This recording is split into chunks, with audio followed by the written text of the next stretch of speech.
All right. I am going to hope and pray that this is on and that it's recording. Good morning, Marcelino. Good morning. He is here to have a conversation about the age of responsibility, and I think it will just be between the two of us today. So we'll go ahead and get started. And what I want to do with this one is I want to help plan backwards from the writing prompt. So we're going to look at the writing prompt, and then we're going to kind of go backwards and see how we can move from the text of the article to your text in the essay. Yeah. So here's the prompt that you will be given. In What is the Age of Responsibility? Alan Greenblatt observes, in America, adulthood already has its familiar compass points, 18 and 21. But what is the age of responsibility, and what if that age, the point when citizens are responsible enough to earn all of the rights that democracy confers upon its people, bears no resemblance to the ages already enshrined in law? Finding the answers to those questions is a more complicated task than simply choosing a milestone birthday. What is the age of responsibility? That is, when should a person be considered an adult? Use your notes, readings, observations, and experience to support your position. In your response, be sure to consider all the three R's: rights, and responsibilities involved in becoming a mature person, an adult. So, we're going to start with the text, with the article. What is Greenblatt's major claim?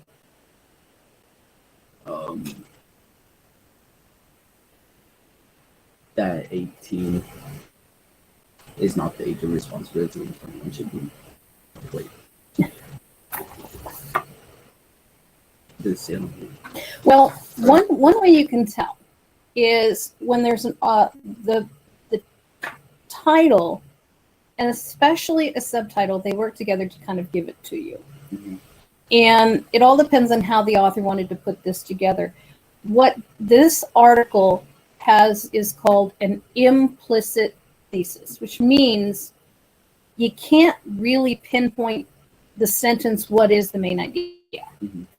But if you take the two together, what is the age of responsibility? From sex to driving to juvenile justice to drinking, state and local laws send young people mixed messages about their own maturity. Is there a better way? You kind of have it there. So if you didn't look at the rest of the essay, what could you predict would be the major claim just from the title and the subtitle? To drinking, from driving. So what do you say? So that whole sentence there. So from sex to driving to juvenile justice to drinking, state and local laws send young people mixed messages about their own maturity. Mm-hmm. Okay, so yeah. And so it's really hard to tell based on when young people are old enough to do one thing, but they're not old enough to do something else, which seems even more complicated or complicated. So what kind of evidence does you help describe the signals? What's he talking about? He gets somebody just in McNall, and he's talking about his story. 23, and at the airport they won't let him right, even though he's old enough to drive and drink. Yep. There's several of those stories. He starts with several of those stories. Now, he also gives evidence as to why certain ages have been picked. What are some things he says about age of 21?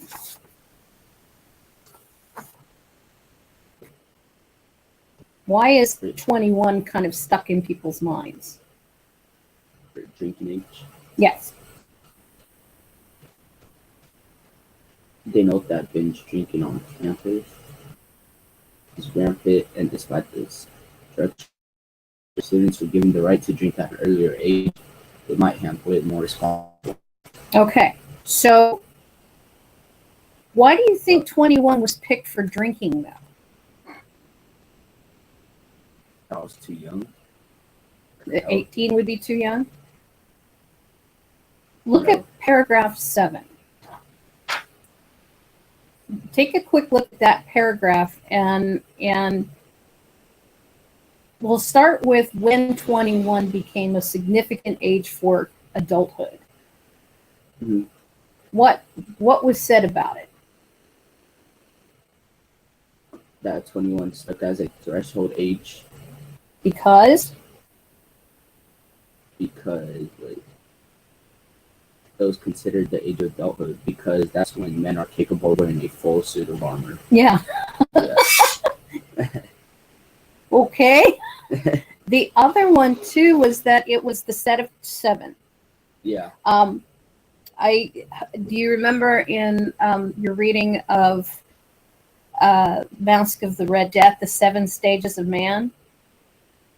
It's related to that. And so 3 times 7 is 21. So your first 7 years is your childhood. Yeah. Your second 7 years is your adolescence. Mhm. And then the third goes on to young adult.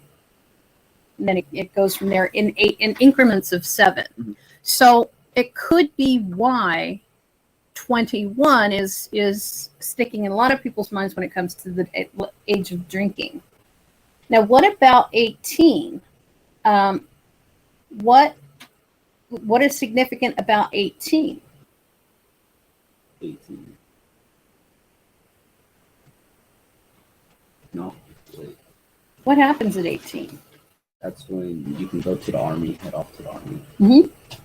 Because you're done with all your Yeah. public education. And that's the point at which you choose whether you're going to be in a job or you're going to go off and get a career. Mhm. So what you had said earlier about, lowering the drinking age to 18 because so many young people go to college, Mhm. and they've got that 3 years where, they're at college after they've graduated from high school, and then they've got these friends who are old enough to drink. They're going to come right in and drink with them. Yeah. So that's the argument there.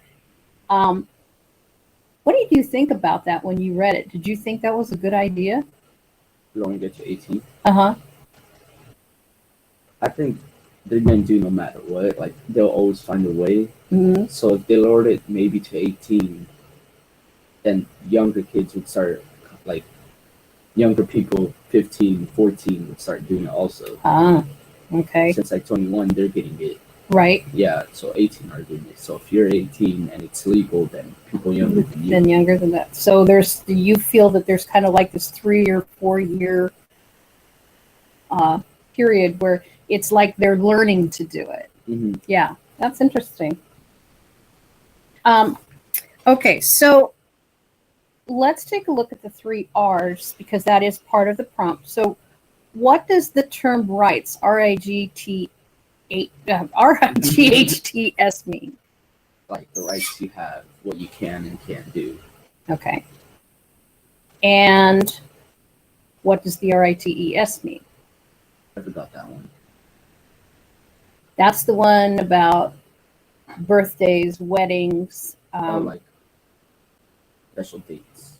Yeah, the dates that have been, or ceremonies at certain points in people's lives. Mm-hmm. So some of them are attached to ages, and we'll look at those in just a few minutes. But it's, you're considered old enough to do something, and so you go through the ceremony that says now you're old enough. Mm-hmm. So responsibilities means what? Like being responsible, like what you're supposed to do. Mm-hmm. Yeah, what's expected of you now to work independently from anybody else. Okay, so at what age do you believe students should independently stand up for their rights? What do you mean stand up, though? Well, we know that Like, what kind of situation? legally at 18, high school students at that point, once they've turned 18, they're supposed to be able to clear their own absences, get themselves to school and whatnot. At what point can they stand up to their parents and say, you know what, I'm old enough to handle this responsibility. Leave me alone, basically. What age do you think that they can start handling more and more responsibility, pulling away from the control of their parents? I think my personal opinion is like not have like be fully independent, but like around 15, 16, like start young so you can be more responsible when you grow. Okay. And then 18 is like I think like they should keep it at 18 where it's like the official age. So what are some of the things that you would think at age 15 and 16, now you have more independent responsibilities of them and your parents are no longer responsible? What kind of things do you think happen at 15? Sneak out, go to parties, stuff like that. Okay. So being able to leave the house in certain time periods without having to say where you're at. Mm-hmm. Okay. And not have to have a curfew, like. Okay. No curfews. Good. And that's also where we start getting the driver's licenses. So driver's licenses, 15 and a half to get your permit. And then when you're 16, you can have that license. But in California, they've added the criteria that for the first 6 months, you have to have a licensed driver with you, even in that 6 months after you've turned 16. Do you think that's reasonable? I didn't hear that. What I heard was for the first year you can't drive with any friends. Right. Yeah. Nobody in the car under 18 unless, I thought it was unless there is a 23 or older adult in the car. So if you have a 23-year-old. I think so. I don't know. We have to look that up. Right. I know that it's gotten very complicated. So what if you have a licensed driver and you have your license? Again, that person has to be older than 18 because it's all come back down to when are you responsible? Mm-hmm. I was driving down Gosford the other day, heading off to Sam's Club, and there was a car, and I could tell it was full of young people, bobbing their heads, and they're doing, and one kid's flipping his finger at me, and I'm like, what did I do? I look over, they look like they're happy and they're having a good time, and I smile and I nod and I get flipped off. So it's that kind of mob behavior when young people are together, they get goofy. Yeah. And I noticed that the driver was passing me in an intersection, which of course is illegal, but it's just to get around because he's young and he needs to go faster than me. Yeah. So I can see why that was done, why that law was put into place in California, because I don't know, have you well, I don't want you to give anything away here because it is being recorded, but have you known circumstances where people will get in the same car and just, they're all together, they're having a good time and kind of drive a little wild? So it's that kind of thing where when can you be fully responsible to get into that car and drive it safely? Do you think there is a magic age? No, not really. It's like I'll see old people just jamming out in the car doing the same stuff too. That's true. That's true. There are good drivers, there are bad drivers, and they come in all ages. Mm-hmm. So at what age do the rights below take place? And then what is the new responsibility? And I don't know if you know, have you heard what a quinceañera is? Yeah, I used to dance for them. Okay. Yeah. What age does that happen at? 15. 15. That's the quince part. The bar or bat mitzvah, have you heard of that one? I've heard of it, but I don't know exactly. It's a Jewish tradition. It's when the boy is the bar mitzvah, the girl is the bat mitzvah, and it's both when they turn 13. Oh. And in that one, the new responsibility is that they can now read the Torah independently, which is the Jewish Bible. So at that point, they're old enough to understand the Word of God. Mm-hmm. By the way, for the quinceañera, what was the new responsibility? Do you know? Where she turned into a woman? Yes, when she turns into a woman. Confirmation, do you know that one? Nope. This one is, it's a Catholic rite, and it is, there's tests that the young people have to go through. And once they pass that test, then they are confirmed. but it's still happening within the ages of 14, 15, somewhere in there. They're quizzed on again, it comes down to the Word of God and what they know about it. And at that point, they are now What age was it usually around 15. It all depends on when they pass their tests. Yeah. So I guess you could say it's kind of like when they get it right. How old do you think they started at? I think probably about 13 they can start. What happens is they're going to confirmation classes. Yeah. And when I think it's nuns primarily that help them through that, or anyway, when they feel that they're ready for it, then they have to have certain Bible verses memorized and so forth, and then they are confirmed that they're ready to be an independent member of the church. Mm-hmm. Sweet 16. 16. Is there any responsibility, you think, with 16? No, I think it's just the party, right? And perhaps because it is, I find it related to the quinceañera. It's the same kind of social significance. Mm-hmm. Again, it's when the person is 16 and now becomes responsible. Yeah. Now, what's interesting is that what is the implication of responsibility in each of these ceremonies? What do all of these basically say about responsibility? Basically, like them turning into their own person, finding who they are.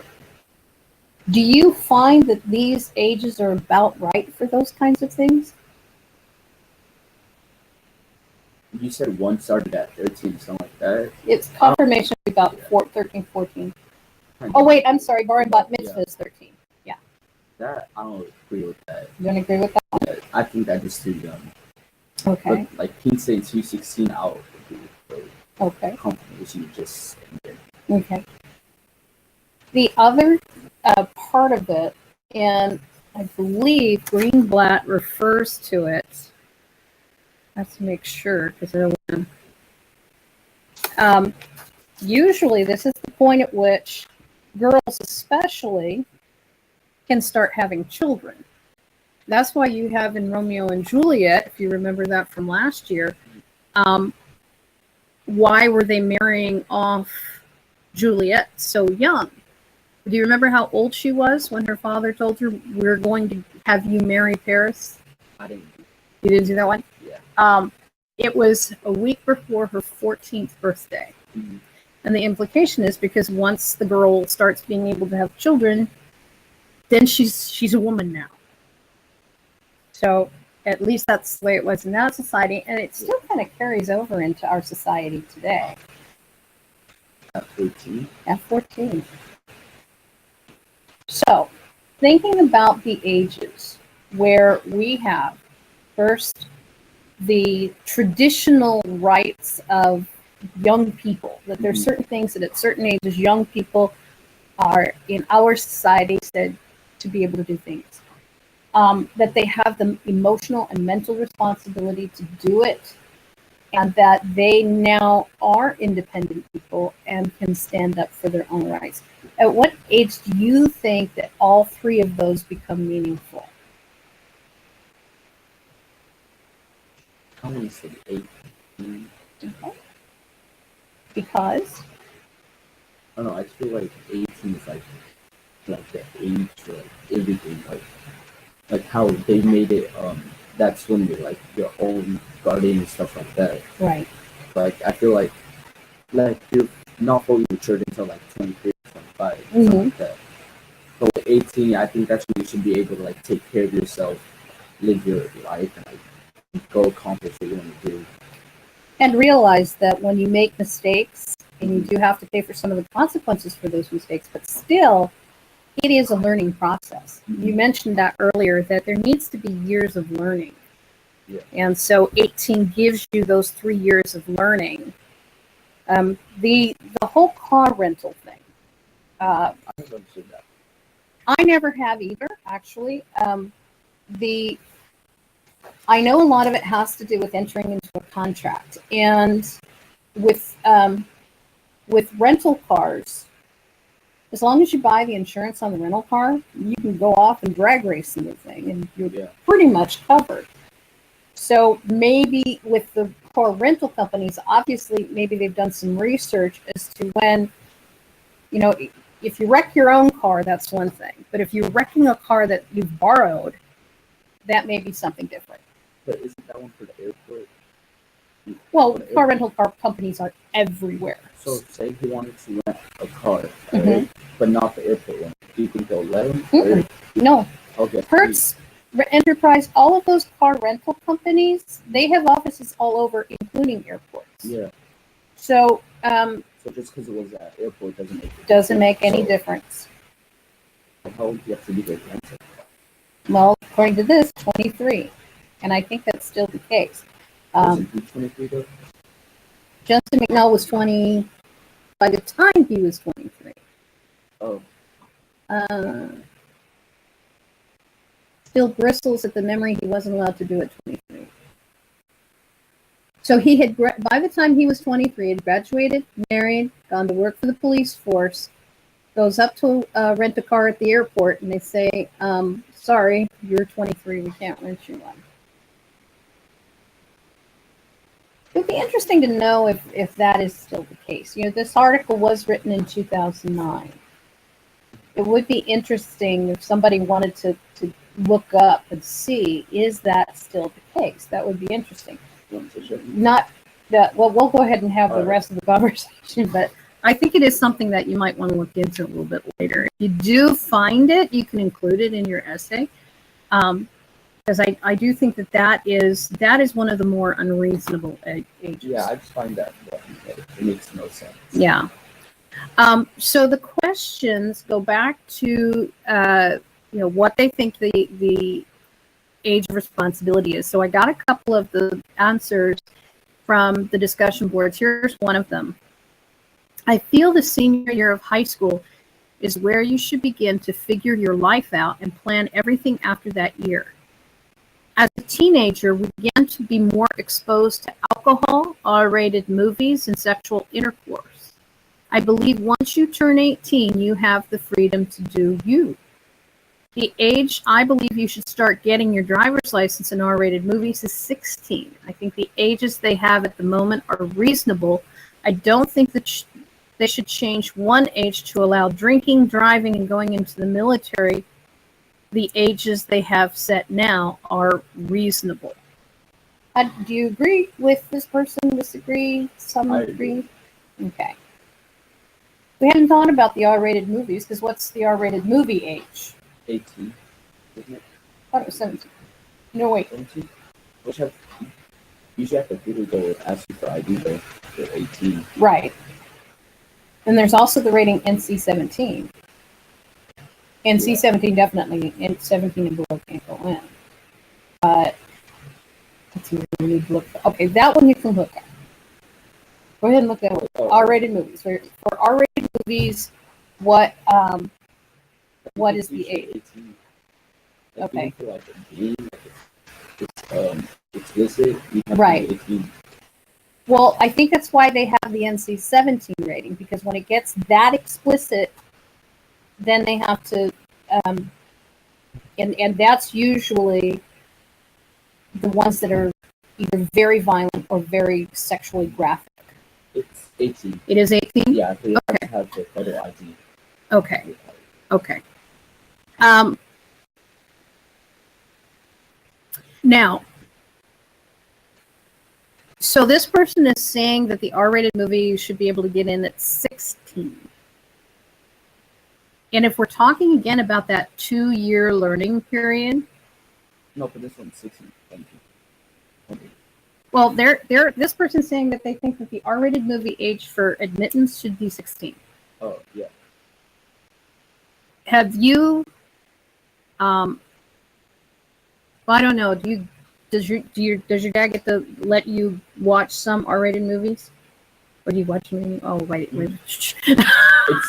It's like if I go to the theaters with my friends, like usually like my parents still know what movie I'm watching. They wouldn't really mind that much. And like my friend's dad or not usually my friends. don't think they do. Okay. But usually my my friends' parents, I mean, they'll like show them what I do, something like that. Ah. Well, for me, I always go back to this story. Now, I was much younger than this anyway. We had the movie. It was the movie channel. That was the only one that was in existence when I was a freshman. Or no, I was in junior high, and I was very close. We lived very close to the school, so at lunchtime I got to walk home, eat lunch, and then go back. My mom was working, so I was by myself, and I would have about 30 to 45 minutes, and so I would put on the TV just to have company. And I remember the movie that was on was called The Deer Hunter. And there's one part in The Deer Hunter that's basically showing Russian roulette. Yeah. And I had never known about Russian roulette before. And so you figure junior high, I was about 12 years old, and I'm watching the scene where they're filming this game of Russian roulette, and somebody loses. And it just completely shook me up, and I had to go back to school, and I'm traumatized. So I knew at that point, okay, now I know why my mom doesn't want me watching rated movies. But I'm wondering, is there a case to be made that teenagers are now exposed to so much that an R-rated movie wouldn't shake them up that much? I think because it's not like how it was back then. Like now, almost anything is out in the open, like easy to access. Like even for R-rated movies, if you don't hear any of that stuff, like some people they just like go ask the strangers and like that. Like that's old enough for ID to get them in. Yeah. Well, it's a rough one, and I think that one, it does have a lot to do with your personal responsibility, what you can handle being exposed to. And that's where parents come in too, because I think they kind of know you. I don't know. Is it possible that parents may be too protective when it comes to the content that's in some of these things? If it's like be protective and not like you're still gonna see it. Yeah. Like intentionally, unintentionally, like now, like how can I say it? Like almost everything is just out there. Okay. Like you don't even have to like try so hard, and no matter like what age, this or that, people will still do it. Okay. All right. Here's another post. I would draw the line to separate adulthood from childhood at drinking. I would draw the line here because I believe that drinking is something adults should do. I don't really think that there is one specific age to be established as the threshold, because some things should have a higher age set. I believe that drinking and fighting in the military should have the same age of 23. For watching R-rated movies, I believe that the age should be set depending on what is happening in the movie. What do you think? Yeah, can you confirm that? I would draw the line to separate adulthood from childhood at drinking. I would draw the line here because I believe that drinking is something adults should do. So I'm assuming that this person is saying is that 21 definitely should be the age of drinking, because that is an adult activity. Yeah, the age to buy it. Okay. What about to drink it then? To drink it, people always like find a way from either asking somebody else to buy from, somebody they know, or just stealing it. I think what bothers a lot of people is when students do go to college and there is that binge drinking. Yeah. Because it's like, where's the line? Where is my line of being able to handle it all? And it does, for some teenagers, it does kill them. It does damage to them permanently. Usually teenagers, though, they drink it for like just have fun, like parties. For like adults, they like go like stressed out, or, like, in like something like. Yeah, that's a possibility too. Now they're still adults who they binge drink too. Doesn't matter, into their 40s, 50s, 60s, and so. Like what I'm saying is like usually like people like under the age or at the age, they won't drink it like usually for stress or that stuff. Like they'll just drink it just like fit in and be that part of the social. Yeah, there is a social aspect to it. it's my husband is always one to say, you're putting limits on, these other things. Alcohol is a drug. Mm-hmm. And why the certain, there's all kinds of laws with smoking and with all of this other stuff, because drinking is a drug just as well as anything else. He's all into prohibition himself, but I don't think he's going to get there. They tried that once and it didn't work. More about that next year when you read The Great Gatsby. Okay, so going back to the essay. So looking again at this prompt. What are the tasks that you need to do here? So the first question is, what is the thesis? Let's figure out what you're being asked. What are you being asked? What's the age of responsibility? What age are you responsible for yourself? All right. And so now that you know what the question is, what is your thesis, Marcelino? I think the answer to the thesis, I think it would be okay. So you believe that 18 is the age at which young people are now aware of their responsibilities and their rights. Yeah. Okay. Because 18, say you do crime under 18, yeah. to be convicted as a child. Mm-hmm. But over 18, for 21, then why don't they just change it to 21? So up until all the way up until 18, you will still be convicted as a child until they change it. And in fact, the Supreme Court has changed some of the laws. Mm-hmm. They have said for sure they are not to sentence anyone 18 and younger to the death penalty. They cannot do that, nor can they sentence them to life in prison. Now, as they get older, then it becomes a decision on the judge, and that's when they have to evaluate them psychologically. 18 is the age at which nobody doesn't matter what you do. If you're under 18 and under, you're not going to be sentenced to life in prison or the death penalty. So they're looking at between 18 and 21.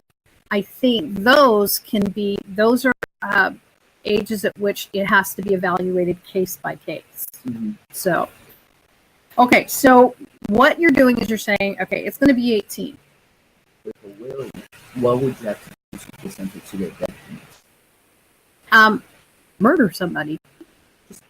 There's lots of cases. In fact, if you stay with us, we're going to get to a module called Juvenile Justice. And there are cases at which, for example, a young man was watching wrestling and decided to try one of the moves on his sister and killed her. He was sentenced to life in prison. I think he was originally sentenced to the death penalty.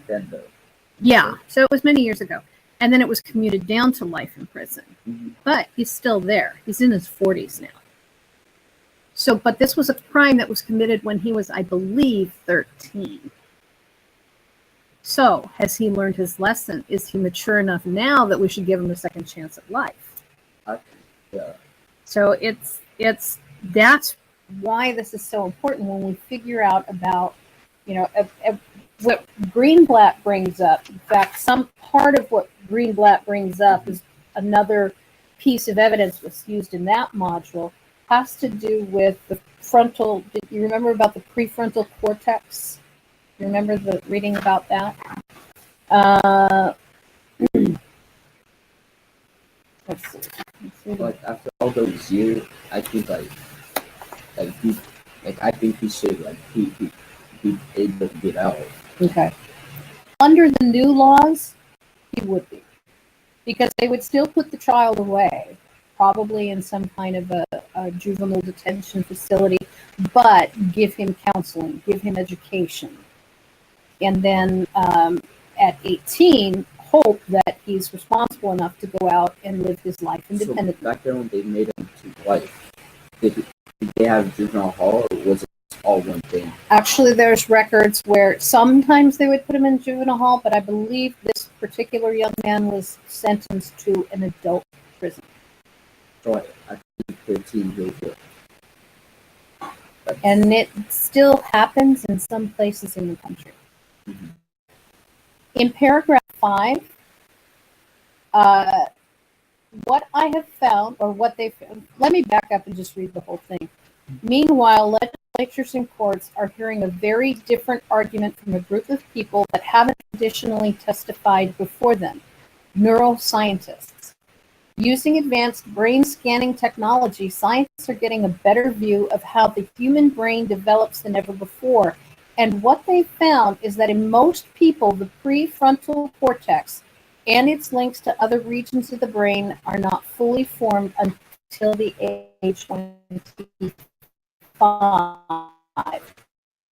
And these areas are the seat of executive decision making, the parts of the brain that allow people to think through the likely consequences of an action, weigh the risks and benefits, and stop themselves from acting on impulse.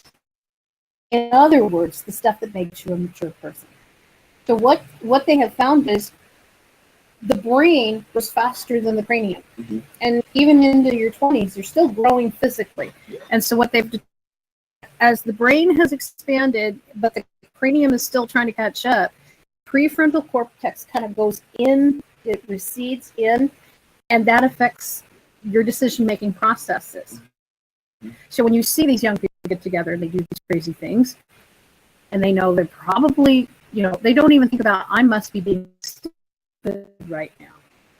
Feel that it has to do with that prefrontal cortex not being able to fully operate in the brain. Do you know the people you know, and do you think that's a possibility? That it affects how young people make some of their decisions. Does it make sense to you? How when it goes in, it makes their decision making? Yeah, it affects the decision making. Well, kinda and kinda not, because there's always the responsible people, and then there's just others who just want to have fun. People don't really care about their school education or any of that stuff, either because family or problems, or just they just don't really care. Okay. So when does that responsibility sense? So you're saying that sense of responsibility should always remain, even in this situation, if the prefrontal cortex may or may not be there. So at what age do teenagers, they should know the difference between right and wrong? 18. We're still at 18. Okay. 18. He's sticking to that 18, everybody. 18. Okay, so what I wanted to do was show you the structure of evidence, how you would put this together. And so this is in that one video that I show everybody what I look for. And it's pretty standard in what everybody is looking for. So even those of you, if you're listening from Mr. Short's class, I know that this is how he would look at these as well. You start with that topic sentence, and then you present some of the evidence. Now, remember that the prompt is asking you to use evidence from the reading, from your observations, and your personal experiences. So it can be any type of evidence, but we do want you to use some of it from the article. Mm-hmm. Then you need to explain how the evidence relates to the topic sentence. This is called analysis. So you have to connect the dots for your reader. And then you're going to do it again. You put in another piece of evidence, and then you explain how that one relates to the topic sentence.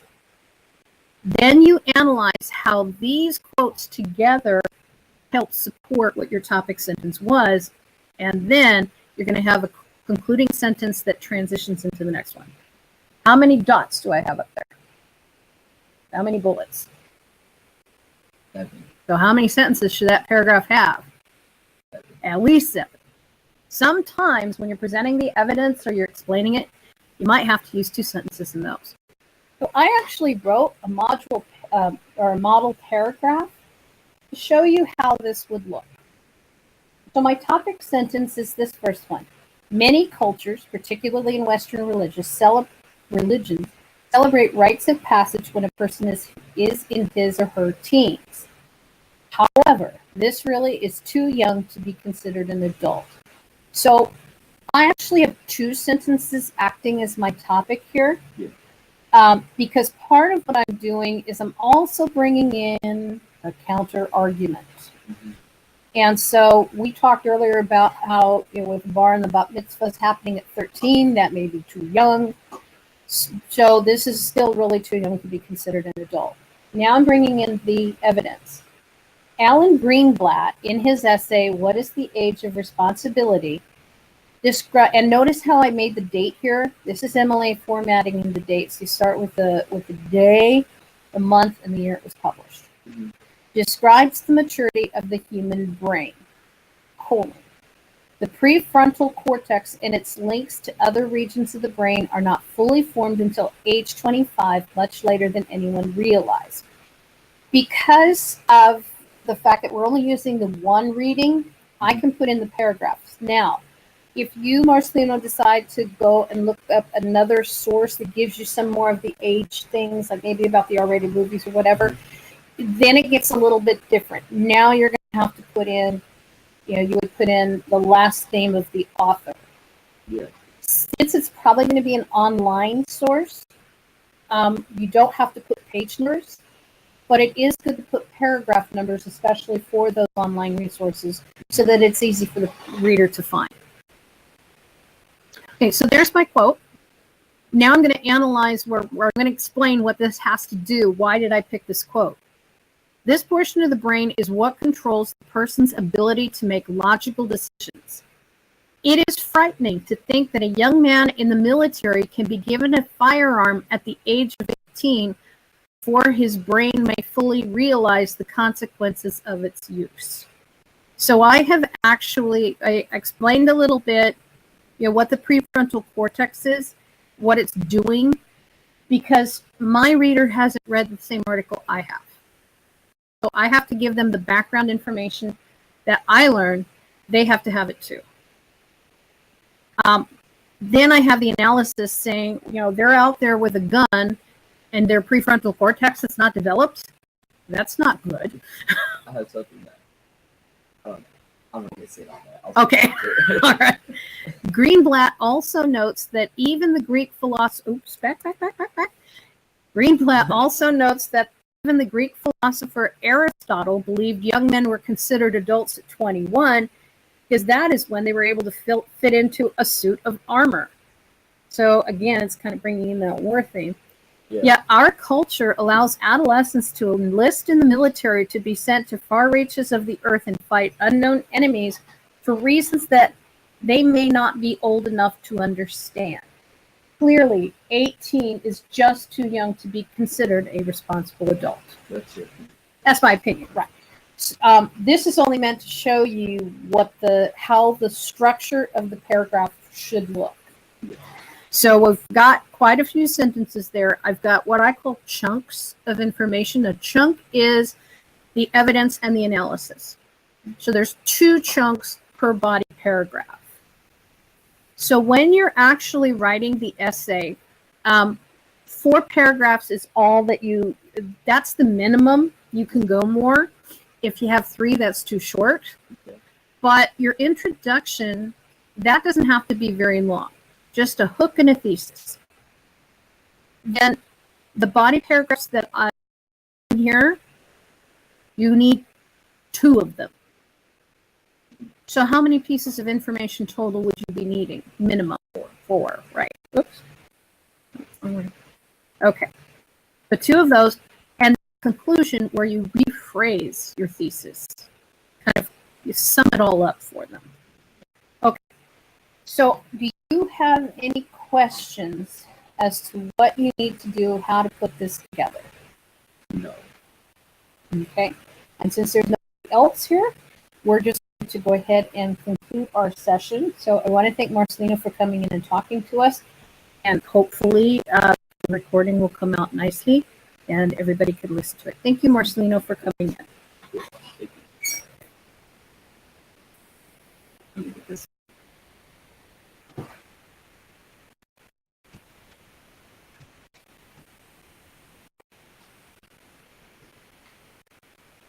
Now.